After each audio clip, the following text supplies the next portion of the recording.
Hey everyone, welcome to Sam's Sports Corner, episode 24. I'm obviously wearing my Ole Miss Rebels jersey because it's the opening weekend down in Oxford. Unfortunately, we're not going to get into baseball this week. Probably next week sometime we'll get into some college baseball because it's opening weekend everywhere. But first thing we're going to talk about is Russell Westbrook. And he has 27 triple-doubles on a season, has moved into third place all-time in triple-doubles in one season. Yet, in tonight's All-Star game, the game where the best players are all playing against each other, he's not a starter. I think I talked about this once before, but I had to mention it again because today's the day of the All-Star game.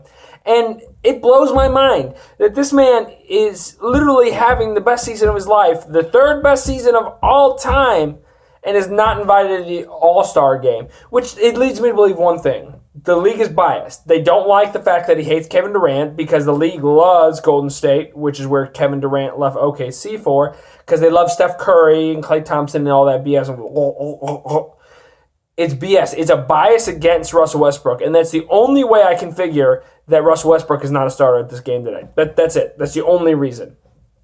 If you want to argue with me, I implore you to please tell me why you don't believe Russell Westbrook deserves to be a starter at the All-Star game. I hope after this All-Star break, he comes out and puts up 1,000 points on whatever team he plays. I don't care if it's Philadelphia or if it's Golden State. I want him to put up 1,000 points. Next, we're going to talk about the NFL and their sudden decision to become the morality police. Certain players like Chad Kelly, DeMar Stringfellow, and Joe Mixon have not been invited to the draft. I mean, I sort of understand Joe Mixon, DeMar Stringfellow not getting invited because, they hit women, and that's never okay. It's not. But Chad Kelly's had some off-the-field issues, most of them in his past. Never done anything to, really warrant being invited to the combine and then uninvited. It's total BS, and I want to know when the NFL decided they were suddenly the morality police. I'm sorry. You touted Ray Lewis as the greatest player of all time. He killed someone. Of everybody everywhere in the NFL, Aaron Hernandez killed someone. He's in jail. Ray Lewis killed someone, and he does football sports announcing on Monday night. Don't tell me you care. Ray Rice beat the shit out of his, at the time, fiance in an elevator, and you didn't give a shit until the video leaked to the public, because everybody knows you had the video. So when the video leaked to the public, and everybody started to care, like women's groups and activists and stuff, that's when you started to give a shit and you gave him his punishment.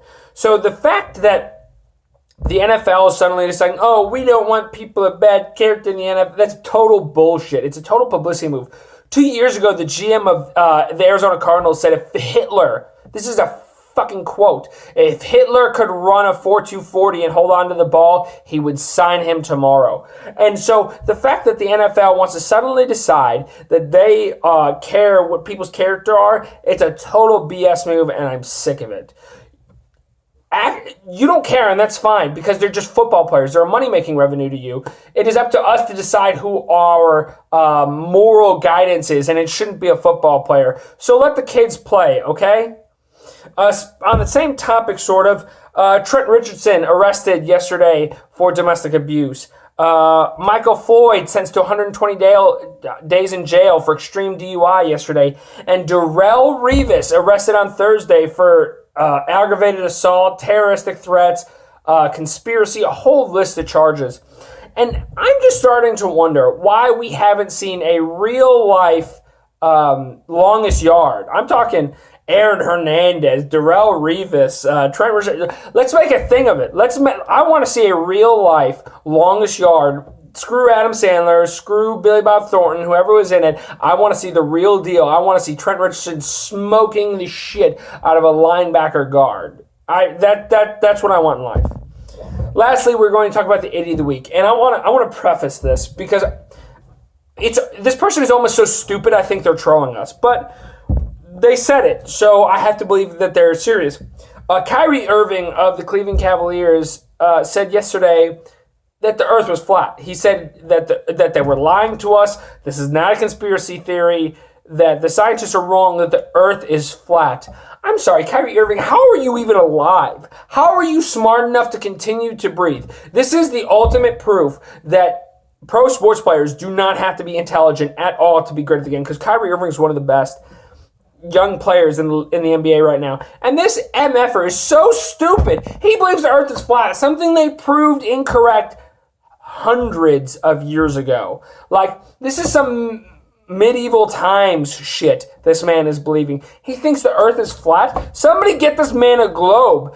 I am sure the Cleveland Cavaliers obviously have to pay someone to follow him around all day and remind him to breathe in, breathe out, to continue to live, because he is that stupid. That's why you're the idiot of the week, Kyrie, because you are so stupid, you believe some middle-aged times earth is flat nonsense. And I honestly hope someone buys you a frickin' book for your next birthday, for Christmas, for all time. The only thing anybody should ever send Kyrie Irving from now until the day he dies is a book, because he is too stupid, and someone to read him the book, because I'm sure he cannot read.